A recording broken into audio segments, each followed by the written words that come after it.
السلام عليكم ورحمة الله وبركاته. عاملين ايه؟ يا رب تكونوا بخير. النهاردة هنعمل سندوتشات جوع اخر الليل. الشتا وانتوا عارفين ان احنا بنجوع كتير، بسم الله ما شاء الله يعني. هنجيب 4 كوبايات دقيق، عليهم رشة ملح، رشة معلقة صغيرة بيكنج باودر، معلقة سكر كبيرة. هنقلب ومعلقتين لبن بودر. ده حسب الرغبة، يعني عايزة تحط مش عايزة براحتك. معلقة كبيرة خميرة اللي هو الكيس الفوري ده.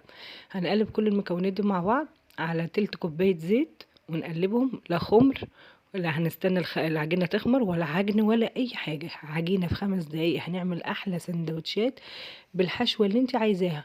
ما فيهاش أي خالص مجهود، والله طعمها روعة. سهلة، ولا فرن ولا عجن ولا تخمير ولا أي حاجة. في ثانية واحدة هتكون معاكي أحلى عجينة لأحلى سندوتش هتاكليه في حياتك. هنعجنه عجنة بسيطة، هنسيبه بس 5 دقايق يرتاح عقبال ما نحضر أي حشو احنا عايزينها.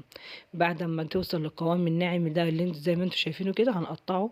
هنعملها على هيئة اسطواني كده، وهنقطعها قطع صغيرة ونكورها كور صغيرة على حسب الرغبة، حسب السندوتش اللي انت عايزاه. هنفرده زي ما انتوا شايفين، بفرده فردا عادي خالص، ما فيش اي مشكلة. واحط اي حشوة انا عايزاها. هنحط فلفل، نحط خضار، اي خضار، نحط جبنة، نحط سوسيس، نحط سجق، اي حاجة اي حاجة، مش هتفرق معانا. سندوتش رائع رائع رائع، حاجة كده لذيذة يعني. ما تتخيلوش طعمها بتبقى ايه في 5 دقايق.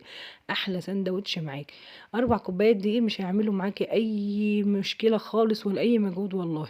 هنعمله على نفس الشكل كده، ونحطه على في الطاسة المدهونة زيت. دقيقة من هنا ودقيقة من الناحية التانية. أحلى سندوتش هتدوقيه في حياتك، وريحة وطعم واو. يم يم يم يعني زي ما بيقولوا. ما تنسيش اشتركي في القناة، فعلي الجرس عشان يوصلك كل جديد من شيمو. أحلى سندوتش ده ولا ايه؟ بألف هنا اللي هيجربه، ودعوة من القلب واشتراك في القناة عشان يوصلك كل جديد. والسلام عليكم ورحمة الله وبركاته.